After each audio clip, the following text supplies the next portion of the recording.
it could always be worse, right? You could be like a rogue fan or something. Like at least we are still doing pretty good overall in the league, and I'm gonna do my very best to deliver what is required this year. And before starting this video, we have to quickly thank our sponsors in Oli for helping us provide you with all this content. And as always, please, if you are looking for some energy drinks and some tasty beverages, make sure to check out the Oli website for some really nice products and use the code SE5 at checkout for €5 discount or SE10 for 10% discount on any purchase that you do on the website. And once again, thank you so much to Oli for sponsoring this content. And now, please enjoy the interview. We are a few days away just from the LEC playoffs. We are currently... Wait, I completely... No, it's the roadshow first. Wait, let me redo that. I'm getting mixed up because it's your last match. So, I mean, your last week of match, so I got mixed up. Anyways.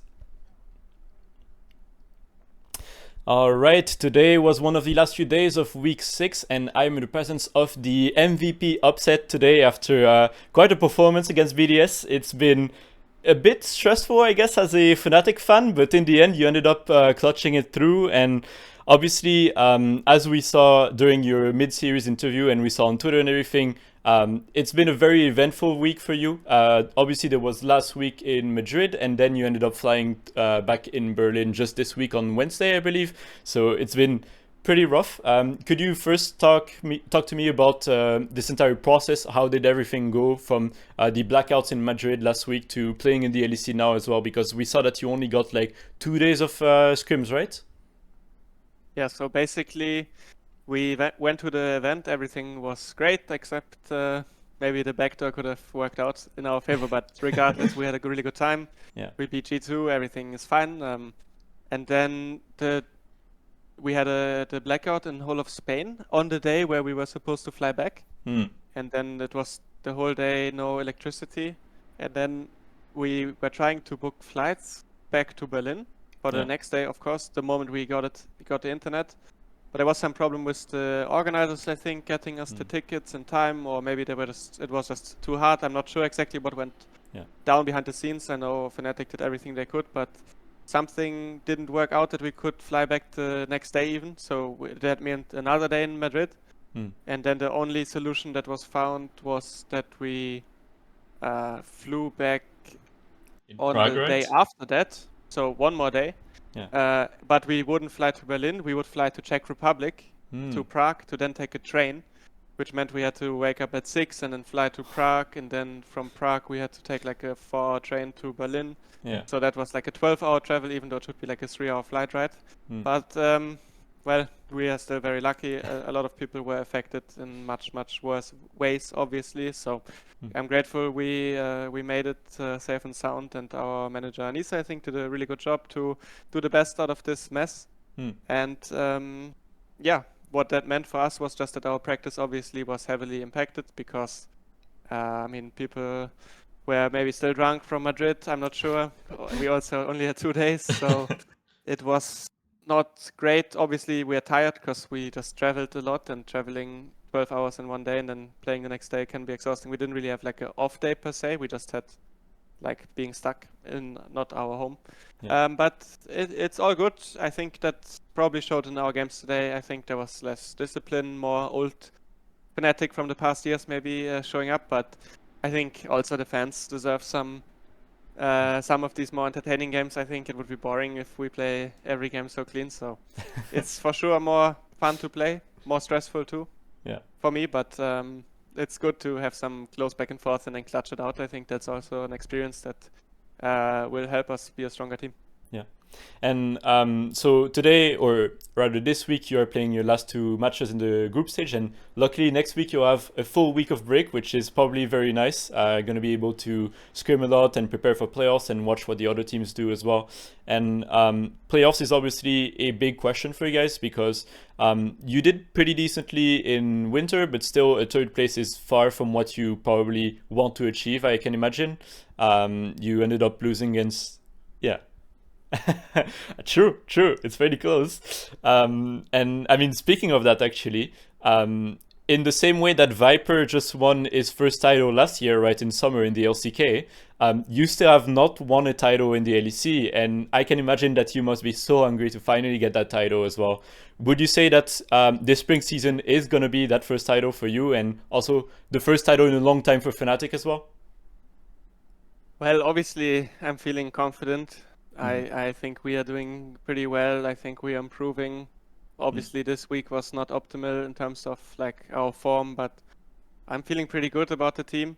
I don't want to jinx it. I think Fnatic is jinxed enough already. Like I for sure won't make a quote that will jinx us even more.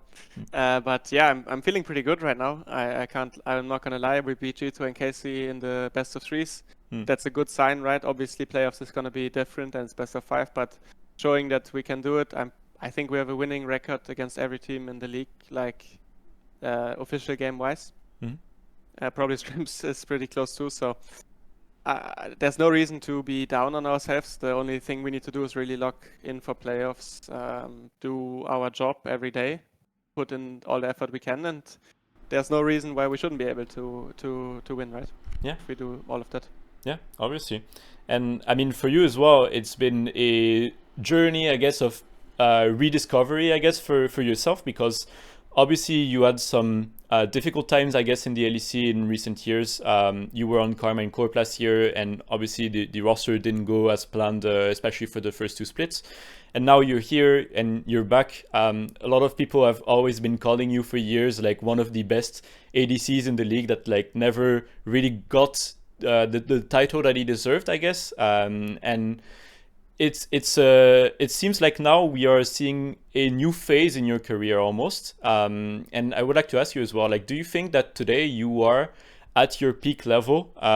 Do you think that you have reached maybe a point that like is even better than what we knew from you like back in the day, or even like on Schalke or on other teams as well, I guess?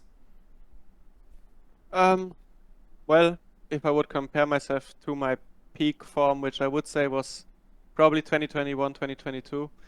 I think me and Mickey are pretty competitive with that version. Would love to see that matchup myself against myself and Hilly and Mickey.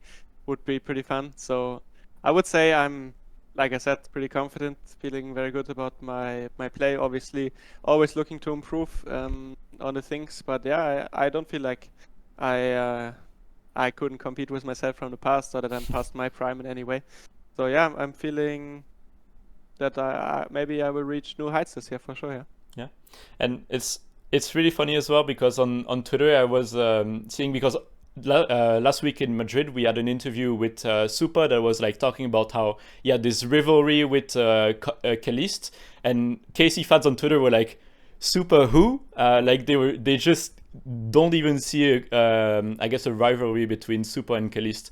But where do you rank yourself, I guess, in terms of ADC? Do you think like KC fans are right to think that Kalist is by far the best ADC, or do you think that maybe you could give them a wake-up call even, I guess, later in the playoffs?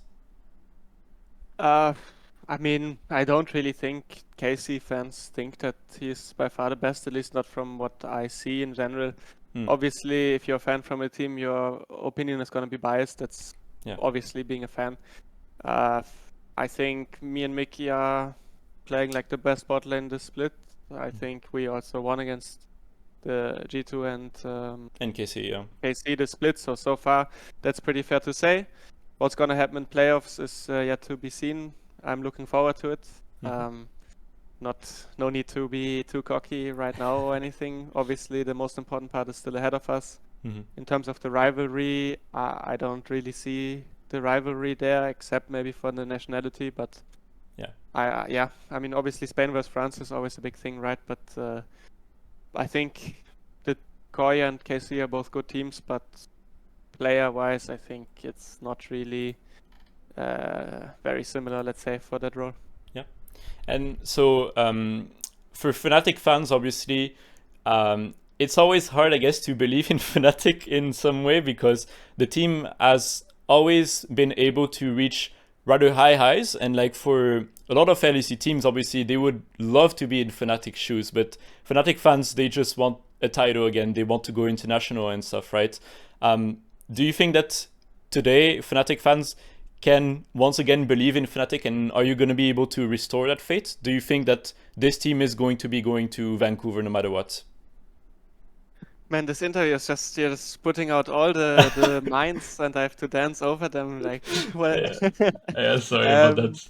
No, it's all good. I mean, that's your job, right? Obviously, I want the fans to believe in Fnatic, of course, and I will do everything I can to restore that faith. I don't personally feel like I have like demons in my head that like, oh my god, we're not gonna make it. Like, I'm gonna do my best on every day and on the match day too, and I don't feel like I'm having issues with performing under pressure, like as you could see in Madrid. I think it's all fine. I don't know, maybe for Ivan and Oscar it's a bit more difficult, right? Because they were part of these Fnatic lineups now in the past 2 years where it did fail just at the end in Fnatic. So we will see, right? I feel pretty confident. I will make sure that the fans can have something to be happy about, yeah. Cool. I'll do my best. Do you have anything you want to say to them as well before we close off then? Yeah, I mean, of course, thank you for supporting us. I see a lot of love for the Fnatic players, myself included. I really appreciate it. I think you guys are great. And yeah, even though there hasn't been a title since 2018, which was also thanks to me. You're welcome, guys. It could always be worse, right? You could be like a rogue fan or something. Like, at least we are still doing pretty good overall in the league, and I'm going to do my very best to deliver what is required this year. Awesome. Well, Upset, thank you so much for taking the time to talk to us today. I wish you the best of luck in your last match against Heretics later this week, and best of luck in the playoffs, most importantly. And yeah, see you soon, I guess, and have a good night. Yep. Thank you. Goodbye.